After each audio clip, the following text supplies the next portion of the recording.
Mga pagbasa ng mga salita ng makapangyarihang Diyos ukol sa paghahangad sa katotohanan. Bakit dapat hangarin ng tao ang katotohanan? Ang pagbabahaginan natin nito lang ay pangunahing tumuon sa kung bakit dapat hangarin ng tao ang katotohanan ayon sa plano ng pamamahala ng Diyos mula sa perspektiba ng Diyos. Mula naman sa kabilang perspektiba, medyo mas simple ito. Sa perspektiba ng tao mismo, bakit dapat hangarin ng tao ang katotohanan? Sa pinakamadaling salita, kung nabubuhay ang tao sa ilalim ng kautusan, ngunit ang kanyang paghahangad ay limitado sa pagtataguyod ng kautusan nang hindi nauunawaan ang katotohanan, ano ang kalalabasan nito sa huli? Ang posibleng kalalabasan lamang nito ay ang makondina ang tao ng kautusan dahil sa kawalan niya ng kakayahan na itaguyod ang kautusan. At mula roon hanggang sa kapanahunan ng biyaya, sa kapanahunang iyon ay maraming naunawaan ang tao at marami siyang nakamit na bagong impormasyon mula sa Diyos tungkol sa tao. Mga panuntunan at utos para sa asal ng tao. Malaki ang naging pakinabang ng tao sa usapin ng doktrina. Gayunpaman, umasa pa rin ang tao na makakakuha siya ng higit na proteksyon, pabor, pagpapala, at biyaya mula sa Diyos nang hindi nauunawaan ang katotohanan. Ang pag-iisip ng tao ay nakatuon pa rin sa paggawa ng mga kahilingan sa Diyos at habang ginagawa niya ang mga kahilingang iyon, ang kanyang paghahangad ay nakatuon at nakadirekta pa rin sa buhay ng laman, sa mga kaginhawahan ng laman at sa mas maayos na pamumuhay ng laman. Ang layo ng kanyang paghahangad ay kontra at salungat pa rin sa katotohanan. Malayong malayo pa rin ang tao sa paghahangad sa katotohanan at hindi niya napapasok ang gayong tunay na buhay kung saan ang katotohanan ang batayan para sa pag-iral ng isang tao. Ito ang mga realidad sa buhay ng isang tao na ipinamuhay batay sa pagkaunawa sa lahat ng kautusan o utos at paghihigpit ng kapanahunan ng biyaya nang hindi pa nauunawaan ang katotohanan. Kapag ito ang mga realidad sa buhay ng tao, madalas siyang maliligaw nang hindi niya namamalayan. Tulad lamang ito ng sinasabi ng mga tao, "Nalilito ako at naguguluhan." Sa gayong mga kondisyon ng palaging pagkalito, madalas siyang makararamdam ng kawalang katiyakan, hindi na alam ang gagawin, hindi alam kung bakit nabubuhay ang tao o ano ang mangyayari sa hinaharap, lalong hindi niya alam kung paano haharapin ang iba't ibang tao, kaganapan at bagay sa totoong buhay, o kung ano ang tamang gawin sa pagharap sa mga ito. Marami pang ang tagasunod at mananalig ang Diyos, na bagamat tinataguyod ang mga utos at tinatamasa ang maraming biyaya at pagpapala, hinahangad pa rin nila ang katayuan, kayamanan, magandang kinabukasan, ang mamukod-tangi, magandang buhay may asawa, masayang pamilya, at kaalwanan sa buhay. At sa kasalukuyang lipunan, hinahangad nila ang kasiyahan ng laman at ng buhay at ang kaginhawahan. Hinahangad nila ang magagarang mansyon at kotse. Hinahangad nila ang makapaglakbay sa buong mundo. Inuusisa ang mga misteryo at hinaharap ng sangkatauhan. Bagamat tinanggap ng sangkatauhan ang mga regulasyon at paghihigpit ng maraming kautusan at ang mga pamantayan para sa pag-uugali, hindi pa rin nila nagagawang iwaksi ang kanilang tendensiya na usisain ang hinaharap at ang mga misteryo ng sangkatauhan at ang bawat bagay na lagpas na sa pagkaunawa ng sangkatauhan.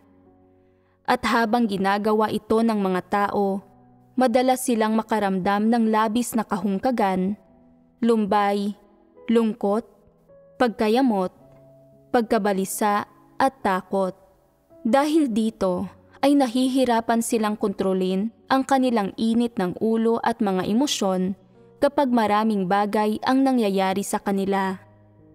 May ilang tao ang nalulugmok, nalulumbay, nasasakal at iba pa kapag nahaharap sila sa mga nakakabagabag na mga sitwasyon gaya ng mahihirap na kondisyon sa trabaho o away sa pamilya, gulo sa pamilya, away ng mag-asawa o pangdidiskrimina ng lipunan. May ilang tao pa nga na nakararanas ng matinding emosyon. May ilan pa ngang pinipiling kitilin ang sarili nilang buhay gamit ang matitinding kaparaanan. Siyempre, may iba na pinipili ang paglayo at pagiging mag-isa. At ano ang idinulot nito sa lipunan? Mga taong gustong lagi na mapag-isa, lalaki man o babae, clinical depression at iba pa. Nagaganap din ito sa buhay ng mga Kristiyano, madalas na nangyayari ito. Matapos isaalang-alang ang lahat, ang pinakaugat nito ay ang hindi pagkaunawa ng sangkatauhan sa katotohanan o kung saan nagmula ang tao at saan siya pupunta, o kung bakit buhay ang tao at paano siya dapat mamuhay. Kapag nahaharap sa maraming uri ng tao, kaganapan at bagay na nangyayari sa kanya, hindi niya alam kung paano pangasiwaan, lutasin, iwaksi o unawain at arukin ang lahat ng bagay na ito upang makapamuhay siya ng masaya at panatag sa ilalim ng kataas-taasang kapangyarihan at pagsasaayos ng lumikha. Walang ganitong kakayahan ang sangkatauhan. Kung hindi ipinapahayag ng Diyos ang katotohanan at kung hindi niya sinasabi sa mga tao kung paano nila dapat tingnan ang mga tao at bagay at paano sila dapat umasal at kumilos, aasa lamang ang mga tao sa sarili nilang mga pagsisikap, sa kaalamang nakamit nila at sa mga kasanayan sa buhay na mayroon sila at sa mga panuntunan sa buhay na nauunawaan nila, gayon din sa mga panuntunan sa asal o sa mga pilosopiya sa pamumuhay. Umaasa sila sa kanilang karanasan sa buhay ng tao at sa kanilang nalalaman dito at maging sa mga bagay na natutunan nila mula sa mga libro. Gayunpaman, kapag nahaharap sa mga paghihirap ng tunay na buhay, wala pa rin silang magawa. Para sa mga nabubuhay sa gayong mga kondisyon, walang epekto ang pagbabasa ng Biblia. Maging ang pagdarasal sa Panginoong Hesus ay walang epekto, lalo na ang pagdarasal kay Jehovah. Ang pagbabasa sa mga propesiya ng mga lumang propeta ay hindi rin makalulutas sa problema nila. Kaya, ang ilang tao ay naglalakbay sa buong mundo. Pumupunta sila sa buwan at sa Mars, o naghahanap sila ng mga propetang makapagsasabi ng hinaharap at nakikipag-usap sa mga ito. Pero hindi pa rin napapayapa, nasisiyahan at napapanatag ang puso ng mga tao sa sandaling magawa nila ang mga bagay na ito. Para sa kanila, ang direksyon at layo ng kanilang pagsulong ay wala pa ring katiyakan at walang kabuluhan. Sa kabuuhan, nananatiling napakahungkag ng buhay ng sangkatauhan. Dahil gayon ang pangkaraniwan sa buhay ng sangkatauhan, nag-iimbento sila ng maraming pamamaraan upang aliwin ang kanilang sarili. Halimbawa, ang makabagong mga video game, bungee jumping, surfing, mountaineering, at skydiving na kinahihiligan ng mga kanluranin at ang iba't ibang drama, awitin, at sayaw na hilig ng mga Tsino at mga palabas ng ladyboys sa Timog Silangang Asya. Nanunood pa nga ang mga tao ng mga bagay na nagbibigay kasiyahan sa kanilang espiritual na mundo at makamundong pagnanasa. Gayunpaman, anuman ang kanilang kinaaaliwan, anuman ang kanilang pinapanood, wala pa rin kaalam-alam ang kaibuturan ng puso ng mga tao sa kung ano ang mangyayari sa hinaharap. Gaano karaming beses mang maglakbay sa buong mundo ang isang tao, o kahit na narating na niya ang buwan at ang Mars, kapag nakabalik na siya at namalagi ng ilang panahon, magiging matamlay siyang muli gaya ng dati. Ang totoo, mas nalulungkot at mas hindi sila napapanatag pagkatapos maglakbay kaysa kung hindi na lang sana sila naglakbay. Iniisip ng sangkatauhan na ang dahilan kaya masyado silang hungkag, walang magawa, naguguluhan at nalilito, kaya gustong-gusto nilang malaman kung ano ang mangyayari at malaman ang mga bagay na wala pang nakakaalam, ay dahil hindi alam ng mga tao kung paano aliwin ang kanilang sarili, kung paano mamuhay. Iniisip nila na ito ay dahil hindi alam ng mga tao kung paano maging masaya sa buhay o maging masaya sa kasalukuyan. Dahil iniisip nila na masyadong simple ang kanilang mga interes at mga hilig, hindi masyadong masaklaw. Subalit, gaano man karami ang interes ng mga tao, ang kanilang mga kinaaaliwan, ang kanilang mga lugar na napuntahan sa mundo, nadarama pa rin ng sangkatauhan na hindi alinsunod sa kanilang kagustuhan ang kanilang pamumuhay at ang direksyon at mithiin ng kanilang pag-iral. Sa madaling salita, ang nararamdaman ng mga tao sa pangkalahatan ay kahungkagan at pagkainip. Nais ng ilang tao na tikman ang lahat ng pinakamasasarap na pagkain sa mundo dahil sa kahungkagan at pagkainip na ito. Saan man sila magpunta, gusto nilang kumain. Ang iba ay gustong magsaya saan man sila magpunta, at sila ay nagsasaya, kumakain, at inaaliw nila ang sarili hanggang gusto nila. Subalit pagtapos nilang kumain at uminom at magsaya, mas lalong hungkag ang pakiramdam nila kaysa dati. Ano ang dapat gawin tungkol dito? Bakit imposibleng maiwaksi ang pakiramdam na ito? Kapag hindi makausad ang mga tao, ang ilan sa kanila ay gumagamit ng mga droga, opyo, ecstasy, at inaaliw ang kanilang sarili gamit ang kung ano-anong material na bagay. At ano ang resulta? May epekto ba ang anuman sa mga pamamaraang ito sa paglutas ng kahungkagan ng tao? Malulutas ba ng alinman sa mga ito ang ugat ng mga problema? Hindi. Bakit hindi nila malulutas ito? Ito ay dahil namumuhay ang tao batay sa kanilang mga damdamin. Hindi nila nauunawaan ang katotohanan at hindi nila alam kung ano ang nagsasanhi ng mga problema ng tao sa kahungkagan, kawalang kapanatagan, kalituhan at iba pa. Hindi rin nila alam kung paano lulutasin ang mga ito. Iniisip nila na kung nabigyang kasiyahan na ang laman at ang makamundong pagnanasa, mawawala ang hungkag na pakiramdam sa kanilang espiritu. Ganoon ba iyon? Ang totoo, hindi ganoon ang nangyayari. Kung pagkatapos ng mga sermon ay tinatanggap mo ang mga ito bilang doktrina, pero hindi mo talaga hinahangad o isinasagawa ang mga ito, at hindi mo ginagawang batayan ang mga salitang ito ng Diyos sa iyong pamantayan, sa mga pananaw mo sa mga tao at bagay-bagay, at sa iyong asal at kilos, hindi kailanman magbabago ang iyong pag-iral at ang iyong pananaw sa buhay. At kung ang mga bagay na iyon ay hindi nagbabago, nangangahulugan ito na ang buhay, estilo, at ang halaga ng pag-iral mo ay hindi kailanman magbabago. At ano ang ibig sabihin kung hindi kailanman magbabago ang estilo at halaga ng pag-iral ng iyong buhay?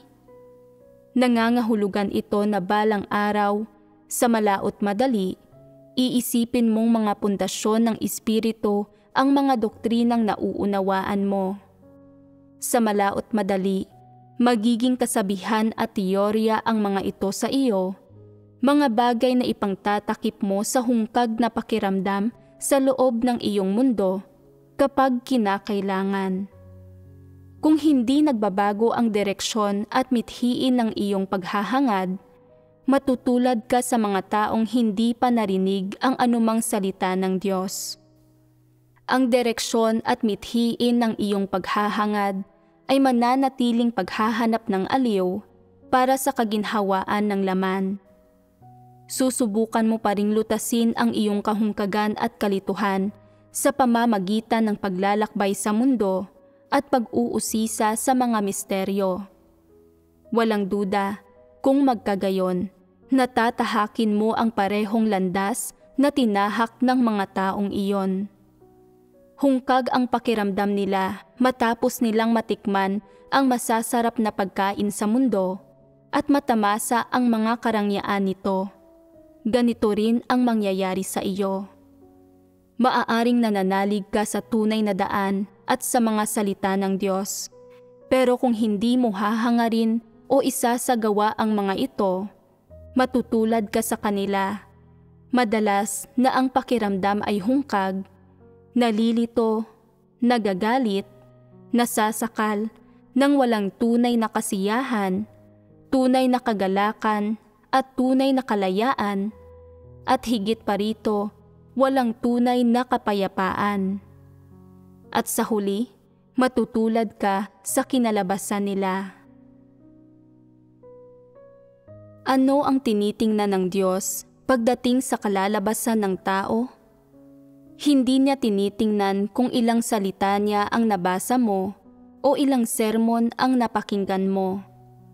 Hindi tinitingnan ng Diyos ang mga bagay na ito. Tinitingnan niya kung ilang katotohanan ang nakamit mo na sa iyong paghahangad, kung ilang katotohanan ang kaya mong isagawa.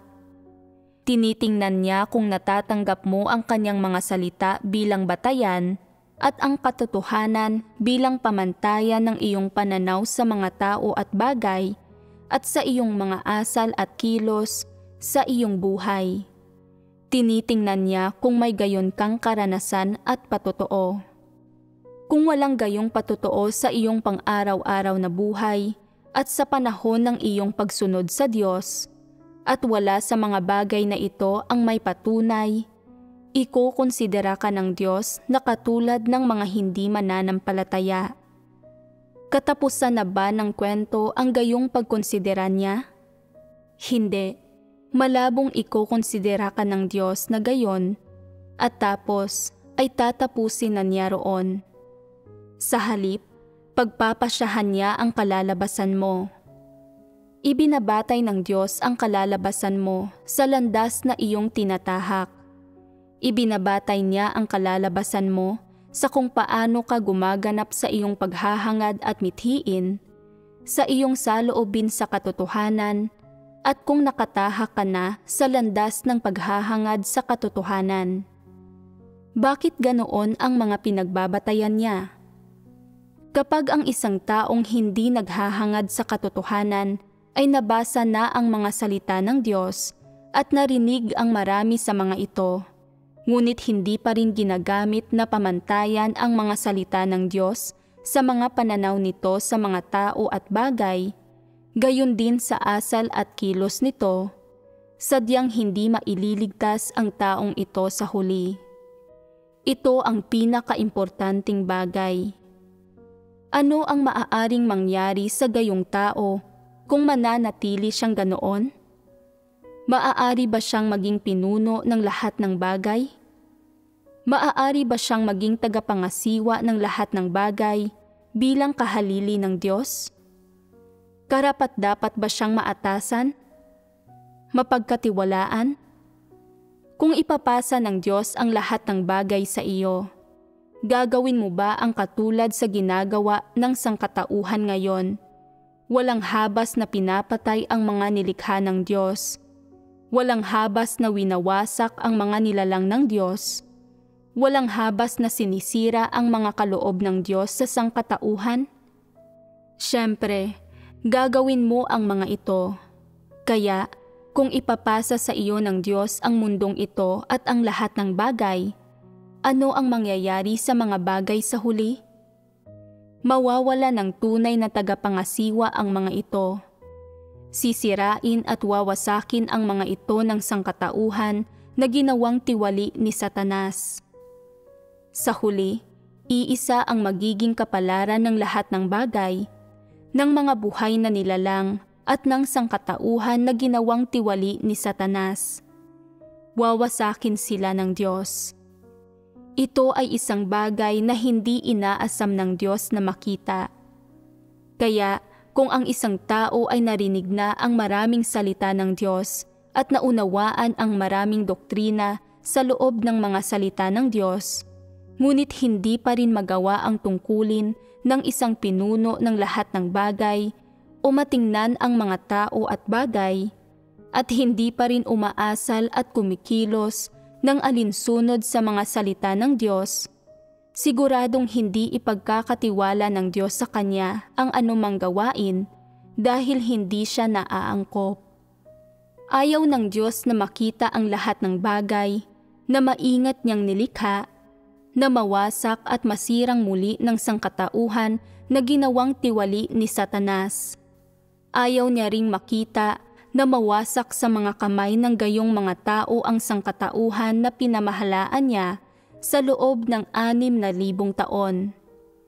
Ang tanging nais niyang makita ay ang patuloy na pag-iral ng lahat ng bagay na kanyang maingat na nilikha sa ilalim ng pangangasiwa ng isang grupo ng tao na nagkakamit ng kanyang pagliligtas, sa ilalim ng pangangalaga, proteksyon, at pamumuno ng Diyos nang nabubuhay alinsunod sa kaayusan ng lahat ng bagay at sa mga kautusan ng Diyos. Kung gayon, anong uri ng tao ang mga ito na nakapagpapasan ng gayong kabigat na obligasyon? Iisa lamang ang gayong uri at sila ang binabanggit ko.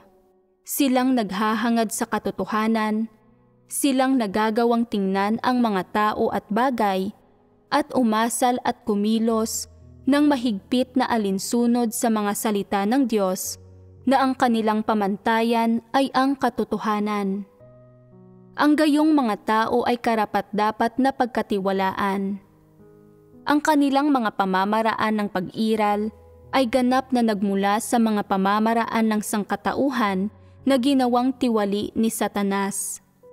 Sa mithiin at paraan ng kanilang paghahangad, sa kanilang mga pananaw sa mga tao at bagay-bagay, at sa kanilang asal at mga kilos, nagagawa nilang ganap na umayon sa mga salita ng Diyos at ganap na tanggapin ang katotohanan bilang kanilang pamantayan. Ang gayong mga tao ang siyang tunay na naaangkop na patuloy na mabuhay, at sila ang naaangkop na mapagpasahan ng Diyos ng lahat ng bagay. Ang mga taong ito ang nakapagpapasa ng mabigat na obligasyon na gaya ng atas ng Diyos. Tiyak na hindi ipapasa ng Diyos ang lahat ng bagay sa uri ng tao na hindi naghahangad sa katotohanan. Tiyak na hindi na ipapasa ang lahat ng bagay sa mga tao na hindi nakikinig sa kanyang mga salita, at tiyak na hindi niya ipagkakatiwala ang anumang gawain sa gayong mga tao. Ni hindi nila magampanan ng maayos ang sarili nilang mga tungkulin, lalong hindi nila magagampanan ang atas ng Diyos. Kung ipagkakatiwala ng Diyos ang lahat ng bagay sa kanila, talagang wala silang magiging katapatan, ni hindi sila kikilos alinsunod sa kanyang mga salita. Gagawa sila ng kaunti kapag sila ay masaya, at kapag hindi sila masaya, kakain sila, iinom at magpapakasaya. Madalas na makadarama sila ng kahungkagan, pagkabalisa at kalituhan nang walang anumang katapatan sa atas ng Diyos. Ang gayong mga tao ay tiyak na hindi ang mga nais ng Diyos. Kaya, kung nauunawaan mo ang kalooban ng Diyos at alam mo ang mga kahinaan ng tiwaling sangkatauhan, gayon din kung anong uri ng landas ang dapat tahakin ng tiwaling sangkatauhan, dapat kang magsimula sa paghahangad sa katotohanan. Makinig sa mga salita ng Diyos at magsimula sa direksyon ng pagtingin sa mga tao at bagay at umasal at kumilos ng ganap na alinsunod sa mga salita ng Diyos na ang pamantayan ay ang katotohanan. Sundin mo ang mithiing ito, ang direksyong ito, at darating ang araw sa malaot madali na maaalala at tatanggapin ng Diyos ang iyong iginugol at ibinayad. Pagkatapos ay magkakaroon ng halaga ang pagiging buhay mo. Sasang-ayunan ka ng Diyos at hindi ka na magiging ordinaryong tao. Hindi hinihingi sa iyo na magpursigi ng kasing tagal ng paggawa ni Noe ng arko, pero kahit paano ay dapat kang magpursigi sa buhay na ito. Mabubuhay ka ba hanggang sa 120 taon ka na? Walang nakakaalam, pero nararapat sabihin na hindi iyon ang karaniwang haba ng buhay ng modernong sangkatauhan. Ang paghahangad sa katotohanan ngayon ay labis na mas madali kaysa sa paggawa ng arko. Napakahirap gawin ng arko at wala pang modernong mga kagamitan noong panahong iyon. Lakas lamang ng tao ang ginamit sa paggawa nito sa isang mahirap pa na kapaligiran. Inabot ito ng mahabang panahon at kaunting tao lamang ang nakakatulong. Mas madali para sa inyo na hangarin ang katotohanan ngayon kaysa ang gumawa ng arko noon. Dahil sa inyong malawak na kapaligiran at mga partikular na kondisyon sa buhay, paborable at madali sa inyo na hangarin ang katotohanan. Ang pagbabahaginan ngayong araw tungkol sa bakit dapat hangarin ng tao ang katotohanan ay pangunahing tinalakay ang dalawang aspeto ng paksa. Ang una ay ang simpleng pagbabahagi mula sa perspektiba ng Diyos tungkol sa kanyang plano ng pamamahala, mga kahilingan at mga inaasam. Ang pangalawa ay isang pagsusuri sa mga problema ng mismong mga tao mula sa kanilang sariling perspektiba na nakapagpapaliwanag ng pangangailangan at kahalagahan ng paghahangad sa katotohanan. Alinman sa dalawang anggulo na iyon, ang paghahangad sa katotohanan ang pinakamahalaga para sa tao, ang pinakakritikal at kagyat. Ang paghahangad sa katotohanan, sa ang perspektiba man ito tingnan, ay ang landas at mithiin sa buhay na dapat piliin ng bawat tagasunod ng Diyos, ng lahat ng nakarinig sa kanyang mga salita. Ang paghahangad sa katotohanan ay hindi dapat tingnan bilang inaasam o kahilingan, ni hindi dapat ituring na espiritual na kaginhawahan ang mga pahayag tungkol dito. Sa halip, dapat tanggapin ng isang tao ang mga salitang sinasabi ng Diyos at ang mga hinihingi ng Diyos sa tao at praktikal na gamitin ang mga ito na mga prinsipyo at batayan para sa pagsasagawa sa kanyang tunay na buhay upang mabago ang mithiin at pamamaraan ng kanyang buhay at syempre dahil dito ay magkakaroon din ng kabuluhan ang kanyang buhay. Sa ganitong paraan, habang hinahangad mo ang katotohanan, magiging tama ang landas na tinatahak mo at ang iyong desisyon sa mas maliit na aspeto. At kung ikukonsidera naman ang mas malaking larawan, sa huli ay maiwawaksi mo ang iyong tiwaling disposisyon dahil hinahangad mo ang katotohanan at ikaw ay maililigtas. Para sa Diyos, ang mga maililigtas ay hindi lamang ang kanyang mga paborito at pinahahalagahan, at lalong hindi lamang ang mga taong nagsisilbing haligi ng kanyang kaharian. Talagang napakalaki ng pagpapala na darating sa iyo na siyang kasapi ng sangkatauhan sa hinaharap. Ang magiging pagpapala mo ay hindi pa nakita kailanman at hindi na makikita pang muli. Darating sa iyo ang mabubuting bagay ng sunod-sunod sa paraang hindi mauunawaan ng isip mo. Ano't anuman, ang unang dapat gawin ngayon ay ang tukuyin ang mithiin ng paghahangad sa katotohanan. Ang pagtutukoy sa mithiing ito ay hindi naglalayo na lutasin ang kahungkagan sa iyong espiritual na mundo, ni hindi ito naglalayon na lutasin ang panunupil at pagkapuot o kawalang katiyakan at kaguluhan sa kaibuturan ng iyong puso. Hindi iyon ang layo nito. Sa halip, naglalayon itong magsilbing isang totoo at tunay na mithiin na magiging batayan ng asal at kilos ng isang tao. Ganoon lang ito kasimple. Simple lang, hindi ba? Hindi kayo nangangahas na sabihing simple nga ito, pero ang totoo, simpleng-simple ito. Ang susi rito ay kung may kapasyahan ba ang isang tao na hangarin ang katotohanan. Kung tunay na may ganoon kang kapasyahan, ano ang katotohanan na walang partikular na landas ng pagsasagawa? Lahat ng mga katotohanan ay may mga landas, hindi ba? Ang magkaroon ng partikular na batayan para sa pagsasagawa sa anumang aspeto ng katotohanan at ang magkaroon ng mga partikular na prinsipyo para sa pagsasagawa ng anumang proyekto sa gawain, ang mga ito ay matutupad ng mga tunay na mayroong kapasyahan. Maaaring sabihin ng ilan, hindi ko pa rin alam kung paano magsagawa kapag nahaharap ako sa mga issue. Iyan ay dahil hindi ka naghahanap. Kung naghahanap ka, magkakaroon ka ng landas. Hindi ba't may kasabihan na ang humahanap ay nakasusumpong at ang tumutuktok ay pinagbubuksan? Naghanap ka na ba? Tumuktok ka na ba?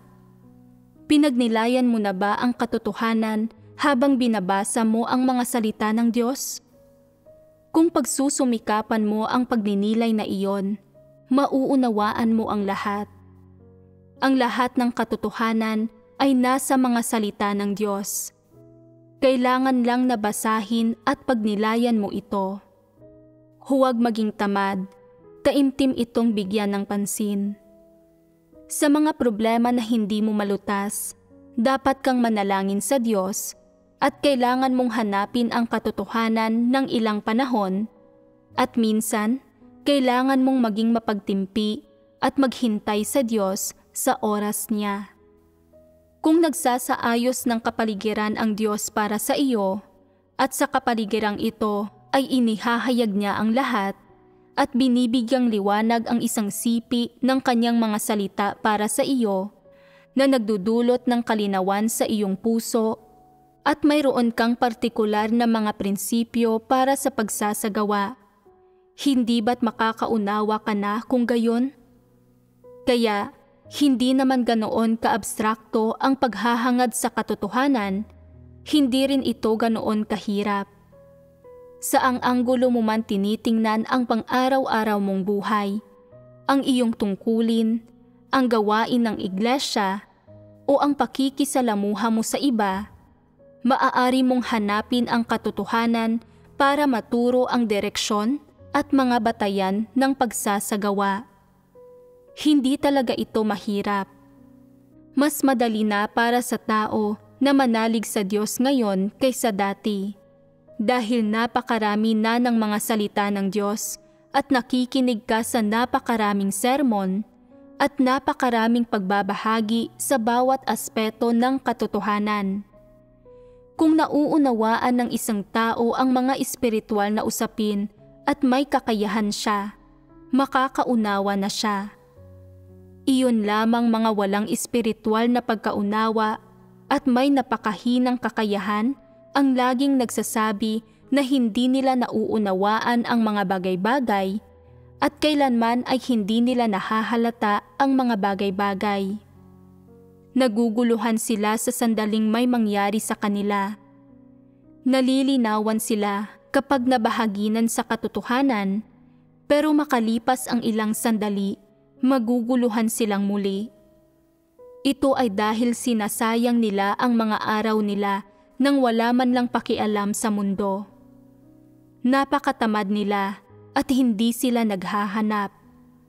Magiging madaling maunawaan ang mga bagay kung maghahanap ka at mas magbabasa ng mga nauugnay na salita ng Diyos, dahil ang lahat ng salitang iyon ay nasa karaniwang lengguwahe na madaling maunawaan. Kahit sinong tao ay mauunawaan ang mga ito, maliban sa mga may problema sa pag-iisip. Malinaw na ipinapahayag ng mga salitang ito ang maraming usapin at narito na ang lahat.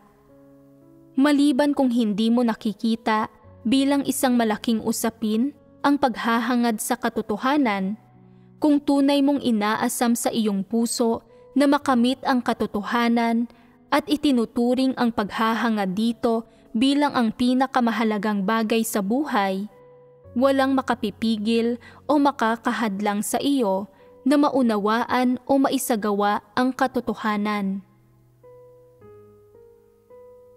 Ang pinakasimpleng tuntunin sa paghahangad sa katotohanan ay na dapat mong sundin ang Diyos at magpasakop sa lahat ng bagay. Isang bahagi ito. Ang isa pang bahagi ay nasa iyong tungkulin at sa dapat mong gawin. At sa mas higit pa roon, sa iniatas ng Diyos at sa iyong obligasyon, gayon din sa mahalagang gawain na labas sa iyong tungkulin, ngunit kailangan mong gawin, sa gawain na isinaayos para sa iyo at napangalan mo ang tinawag para gawin ito. Dapat mong bayaran ang halaga, gaano man ito kahirap.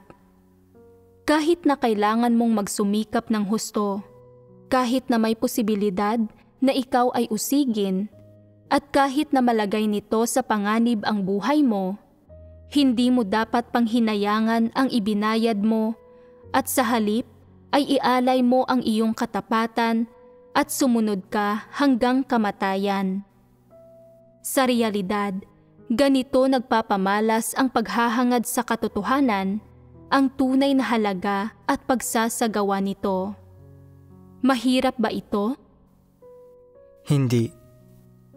Gusto ko ang mga taong nagsasabing hindi ito mahirap, dahil sila ay may mga puso na nag-aasam na hangarin ang katotohanan, na determinado at tapat.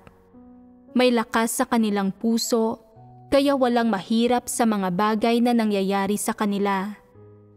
Ngunit kung walang kumpiyansa ang mga tao, kung pinagdududahan nila ang kanilang sarili, gaya ng madalas na sinasabi ng mga tao, wala nang pag-asa pa para sa kanila. Kung ganap na walang silbi ang isang tao, walang motibasyon na gawin ang anumang bagay na produktibo. Ngunit masigla siya pagdating sa pagkain, pag-inom, at pagsasaya. At kapag nagiging negatibo siya, kapag nahaharap sa mga paghihirap at wala siyang sigla, wala man lang kahit katiting na motibasyon pagdating sa pagbabahaginan tungkol sa katotohanan, anong uri siya ng tao? Siya ay isang tao na hindi nagmamahal sa katotohanan. Kung ang tao ay naobligang hangarin ang katotohanan noong kapanahunan ng biyaya at kapanahunan ng kautusan, magiging mahirap ito para sa kanya. Hindi ito magiging madali dahil iba ang kondisyon ng sangkatauhan noon gayon din ang mga pamantayan ng mga hinihingi ng Diyos sa kanila.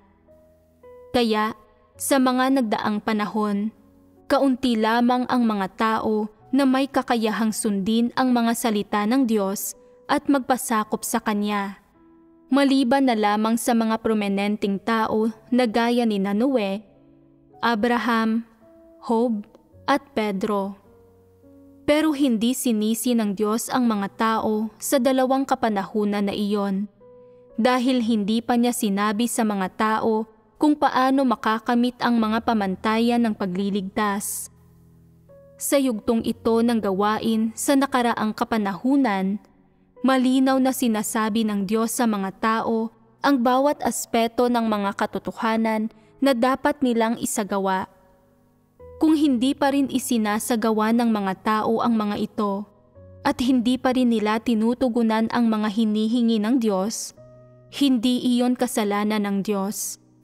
Ito ay issue na ng hindi pagmamahal ng tao sa katotohanan at pagkayamot dito. Kaya, ang himukin ang mga tao na hangarin ang katotohanan, ang panahon ng paghahangad sa katotohanan ay hindi mahirap para sa kanila. Sadyang may kakayahan sila na gawin ito. Sa isang banda, ito ay dahil lahat ng bagay ay paborable rito. Sa kabilang banda, sapat na ang mga kondisyon at pundasyon ng mga tao para hangarin nila ang katotohanan. Kung mabibigo ang isang tao na makamit ang katotohanan sa huli, ito ay dahil masyadong malala ang kanyang mga issue. Nararapat lamang sa gayong tao ang anumang kaparusahang nararanasan niya, anumang kalalabasan niya, at anuman ang magiging kamatayan niya. Hindi sila karapat-dapat na kaawaan. Para sa Diyos, hindi dapat maawa o mahabag sa mga tao. Pinagpapasyahan niya ang kalalabasan ng isang tao batay sa kanyang mga hinihingi sa tao, sa kanyang mga disposisyon, at sa ayos at mga tuntunin na kanyang tinukoy. At dahil ang partikular na pagganap ay nagriresulta ng partikular na kalalabasan, napagpapasyahan na ang buhay ng isang tao sa kasalukuyan at sa hinaharap. Ganoon lang ito kasimple. Hindi mahalaga kung ilan ang makakaligtas sa huli o kung ilan ang maparurusahan. Walang pakialam doon ang Diyos. Ano ang naunawaan ninyo mula sa mga salitang ito? Anong impormasyon ang ipinararating ng mga ito sa inyo? Alam ba ninyo? Tingnan ko nga kung matalino at maparaan kayo sa pagsagot. Kung hindi kayo makakasagot, huhusgahan ko kayo gamit ang isang salita. Hangal. Bakit ko sinasabing hangal kayo? Sasabihin ko sa inyo. Sinabi ko na walang pakialam ang Diyos kung ilang tao ang makakaligtas o kung ilan ang mawawasak at mapaparusahan sa huli. Ano ang ipinararating nito sa inyo? Ipinararating nito na hindi itinalaga ng Diyos ang partikular na bilang ng mga tao. Maaari mong pagsumikapan ito, pero kung sino man ang makakaligtas o mapaparusahan sa huli, ikaw man ito, ibang tao o ibang grupo, ay hindi kabilang sa dami ng itinalaga na ng Diyos. Gumagawa at nagsasalita ang Diyos gaya ng ginagawa niya ngayon. Patas ang pagturing niya sa mga tao at binibigyan niya ng sapat na pagkakataon ang bawat tao. Binibigyan kanya ng sapat na pagkakataon at sapat na biyaya at sapat na bilang ng kanyang mga salita at ng kanyang gawain at ng kanyang awa at pagpaparaya. Patas siya sa bawat tao. Kung nahahangad mo ang katotohanan at ikaw ay nasa landas ng pagsunod sa Diyos at natatanggap mo ang katotohanan, gaano man karaming paghihirap ang tiisin mo o mga suliranin na harapin mo, at kung malilinis ang iyong tiwaling disposisyon, maliligtas ka.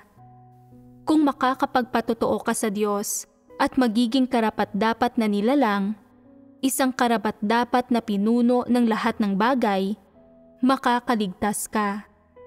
Kung makakaligtas ka, ito ay hindi dahil maganda ang sitwasyon mo. Sa halip, ito ay dahil sa iyong sariling pagsisipag at pagsusumikap at sa iyong sariling paghahangad. Ito ang magiging karapat-dapat sa iyo at magiging karapatan mo. Hindi mo nakakailanganin na dagdagan ng Diyos ang ibibigay niya sa iyo. Hindi ka binibigyan ng Diyos ng dagdag na patnubay at pagsasanay. Hindi ka niya sinasabihan ng dagdag na mga salita o pinapaburan. Hindi niya ginagawa ang mga bagay na ito. Ang malakas lamang ang makakaligtas gaya sa kalikasan. Ang bawat hayop ay nagsisilang ng anak nito, gaano man karami ang maipapanganak at gaano man karami ang mamamatay, ayon sa ayos at panuntunan na itinakda ng Diyos. Ang mga nakakaligtas ay nabubuhay, at ang mga hindi nakakaligtas ay namamatay. At pagkatapos ay may mga bagong isinisilang. Ilan man sa mga ito ang mabubuhay pagkatapos niyon, ganoon sila karami. Sa taon na hindi paborable, walang ni isa ang nabubuhay. Sa taon na paborable, mas marami ang nabubuhay. Sa huli, ang lahat ng bagay ay nagpapanatili ng balanse. Kaya, paano tinatrato ng Diyos ang sangkatauhan na kanyang nilikha? Ganoon pa rin ang saloobin ng Diyos. Patas niyang binibigyan ng pagkakataon ang bawat tao at kinakausap niya ang bawat tao sa harap ng publiko at nang walang anumang kapalit. Mabait siya sa bawat tao at sinusuportahan niya ang bawat tao. Kanyang inaakay, inaalagaan at binabantayan ang bawat tao. Kung sa huli ay makakaligtas ka sa pamamagitan ng paghahangad sa katotohanan at maaabot mo ang mga pamantayan ng mga hinihingi ng Diyos, magtatagumpay ka. Ngunit kung palaging magulo ang isip mo at inaaksaya mo ang mga araw mo, iniisip na masama ang kapalaran mo, palaging nagmamalabis, hindi alam ang dapat gawin, palaging namumuhay batay sa iyong damdamin, nang hindi hinahangad ang katotohanan o tinatahak ang tamang landas, wala kang makakamit sa huli. Kung palaging mong iniraraos lang ang mga araw mo nang hindi pinapansin ang gawaing ginagawa ng Diyos sa iyo, wala man lang kahit kaunting pakialam na inaakay kanya o na binibigyan kanya ng mga pagkakataon, disiplina, kaliwanagan at suporta, makikita niya na ikaw ay isang manhid na hangal at babaliwalain kanya. Gagawa ang Diyos sa iyo sa araw na hangarin mo ang katotohanan. Hindi niya naaalala ang iyong mga paglabag. Kung hindi mo hahangarin ang katotohanan, hindi ka pipilitin o kakaladkarin ng Diyos. Kung ikaw ay maghahangad, magkakamit ka. Kung hindi ka maghahangad, hindi ka magkakamit. Maaaring hangarin ng mga tao ang katotohanan o hindi, depende sa gusto nila. Sila ang magpapasya roon. Kapag natapos na ang gawain ng Diyos, hihingin niya sa iyo ang iyong sagutang papel at susukatin kanya gamit ang mga pamantayan ng katotohanan. Kung wala ka man lang patotoo, dapat kang palayasin. Hindi ka makakaligtas. Sasabihin mo, ang dami ko nang ginampan ng tungkulin at ginawang serbisyo. Ang dami ko nang ginugol at malaki na ang ibinayad ko.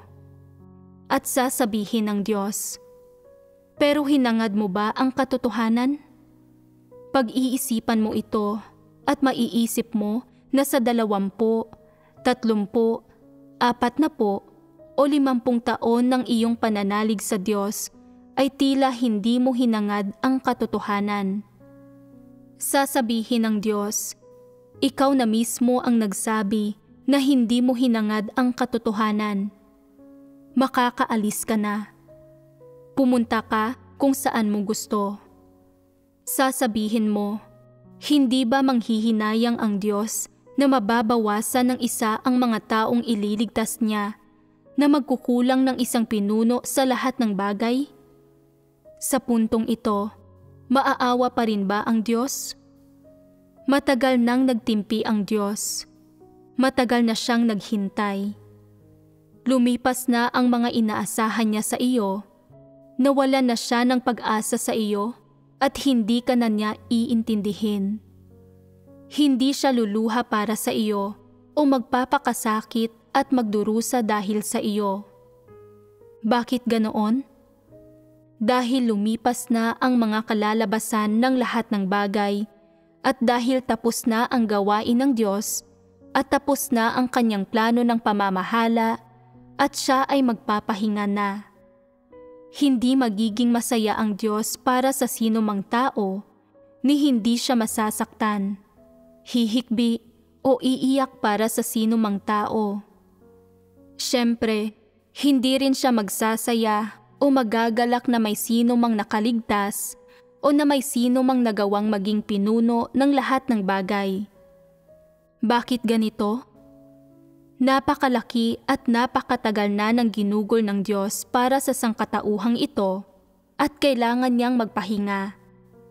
Kailangan na niyang isara ang libro sa 6,000 taon ng kanyang plano ng pamamahala at hindi na niya ito iintindihin. Hindi na rin siya magpaplano ng anuman o magsasabi ng anumang salita o gagawa ng anumang gawain sa tao. Ipapasa niya ang gawain sa hinaharap at sa mga susunod na araw sa mga pinuno ng susunod na kapanahunan. Kung gayon, ano itong sinasabi ko sa inyo?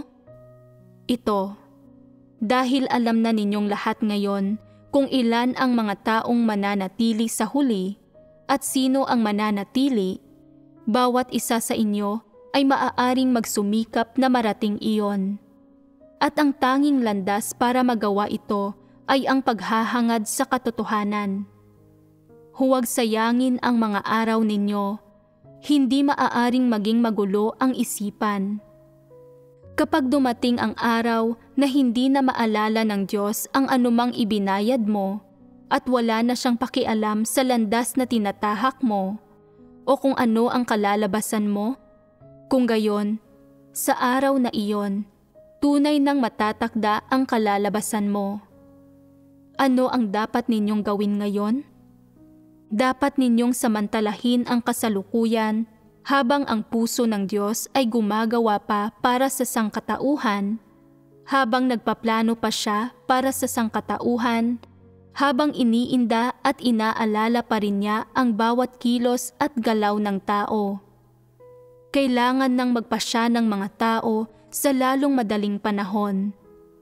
Itakda ang mithiin at direksyon ng inyong paghahangad. Huwag hintayin na dumating ang mga araw ng pagpapahinga ng Diyos bago kayo magplano. Kung hindi ka nakadarama ng totoong panghihinayang, pagsisisi, lungkot, at pighati hanggang sa oras na iyon, magiging huli na ang lahat. Wala nang makapagdiligtas sa iyo at hindi ka rin ililigtas ng Diyos.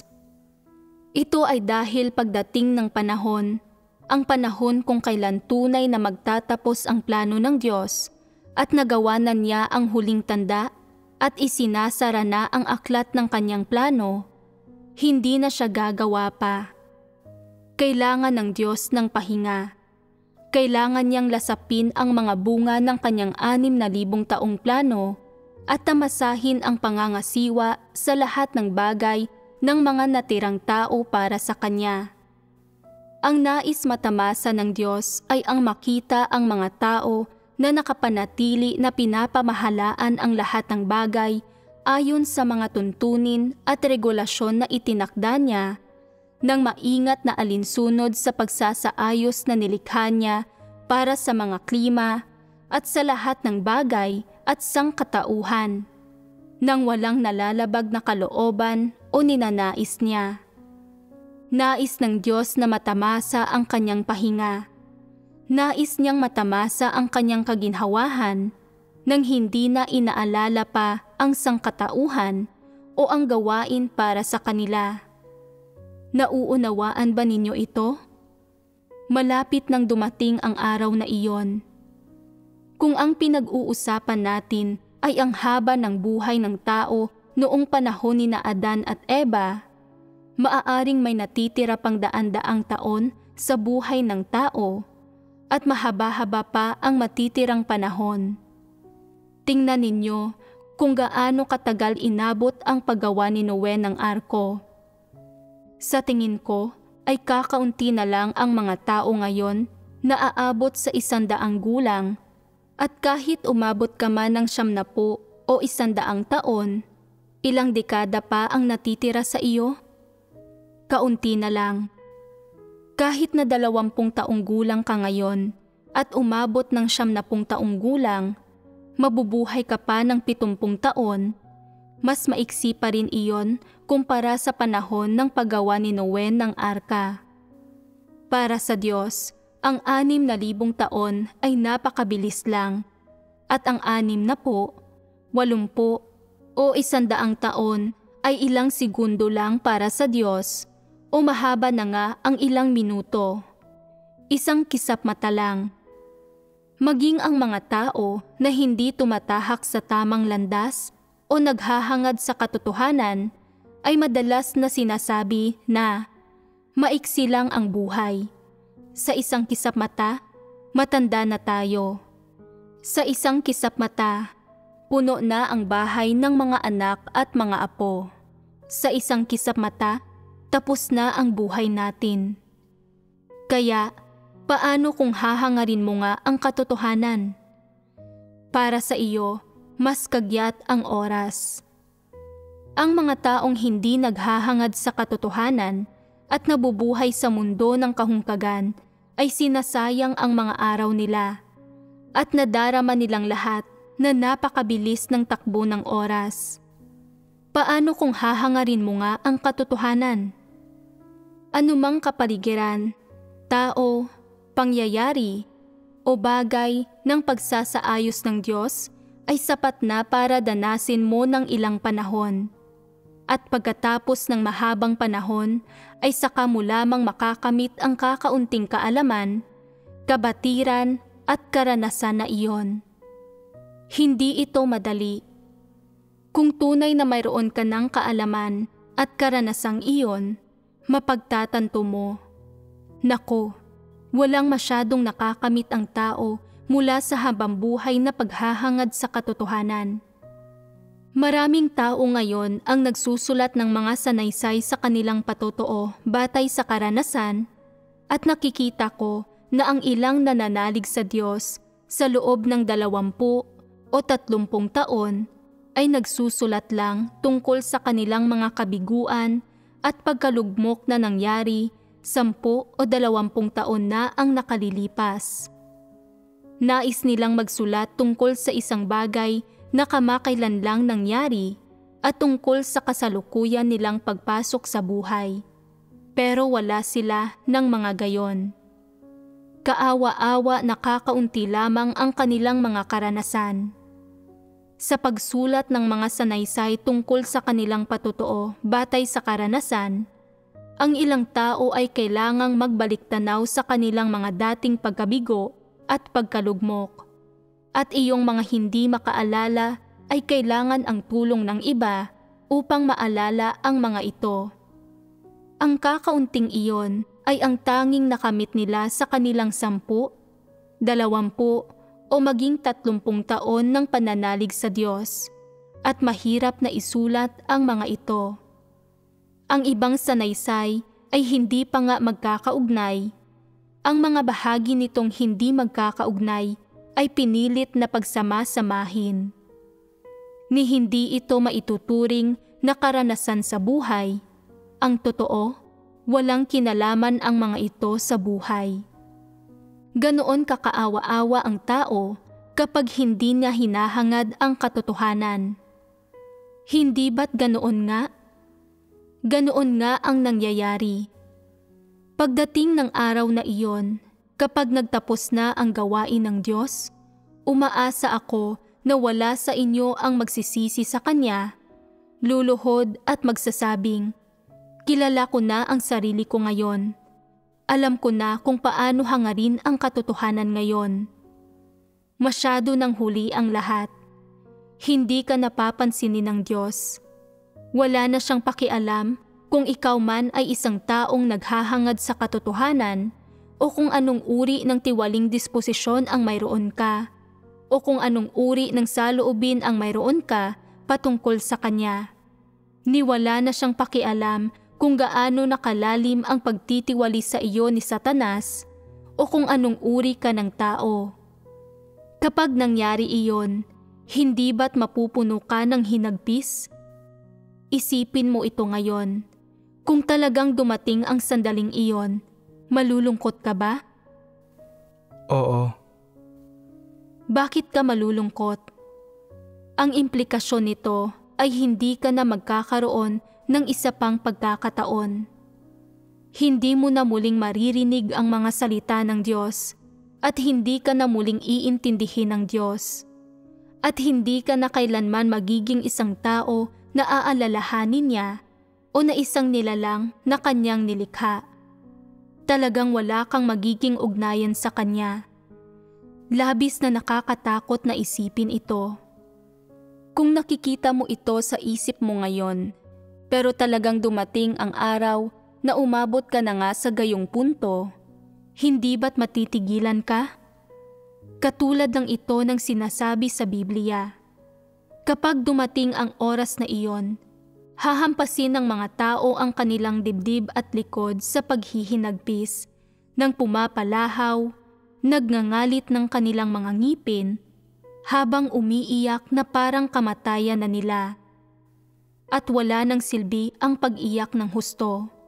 Magiging huli na ang lahat. Ang Diyos ay hindi na ang Diyos mo, at hindi ka na magiging isang nilalang ng Diyos. Wala ka nang magiging ugnayan sa Kanya.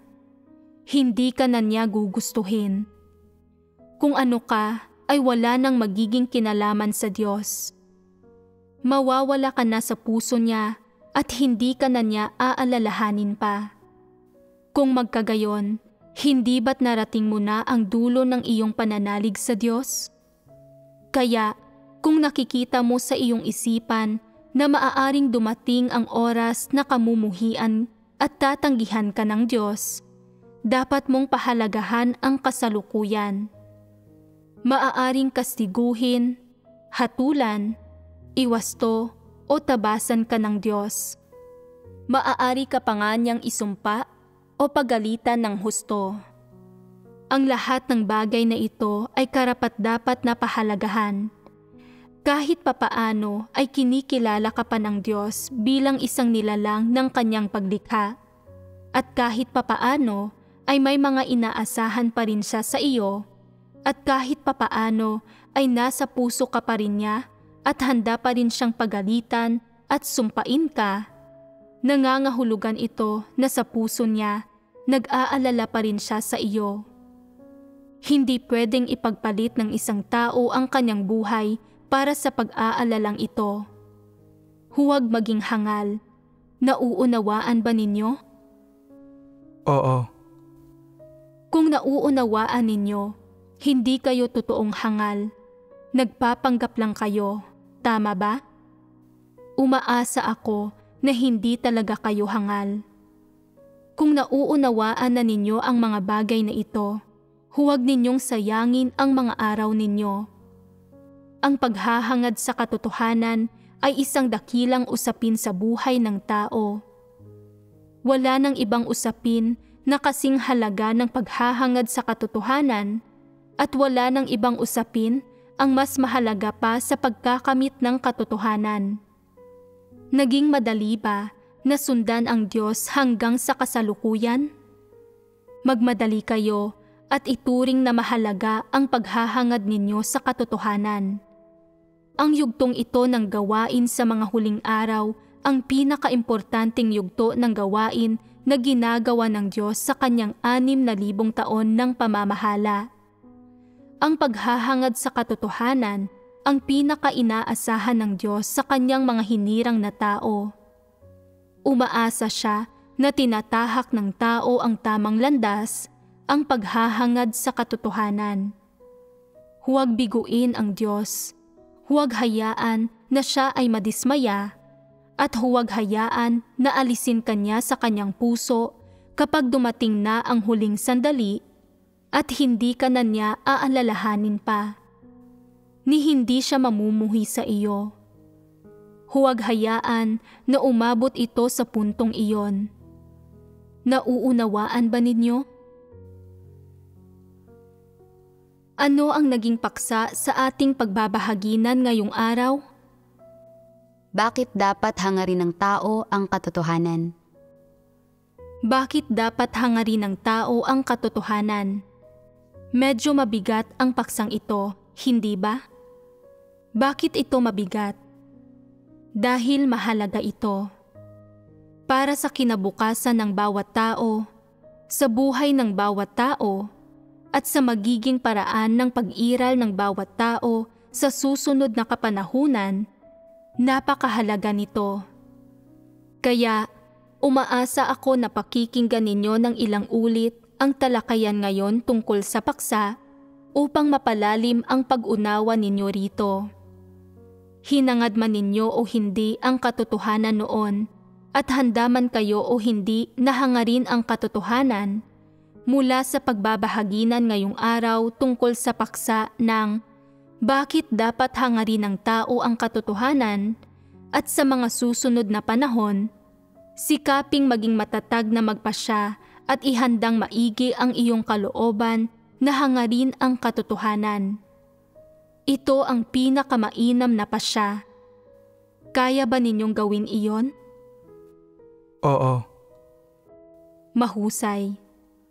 Nagbahaginan tayo ngayong araw tungkol sa kung bakit dapat hangarin ng tao ang katotohanan. Ang susunod na paksa ng ating pagbabahaginan ay paano sikaping matamo ang katotohanan. Ngayong nasabi ko na sa inyo kung ano ito, pagnilayan ninyo ito at tingnan sa inyong puso kung ano ang nalalaman ninyo sa paksang ito. Tingnan muna ito saglit. Dito na nagtatapos ang pagbabahaginan natin ngayong araw.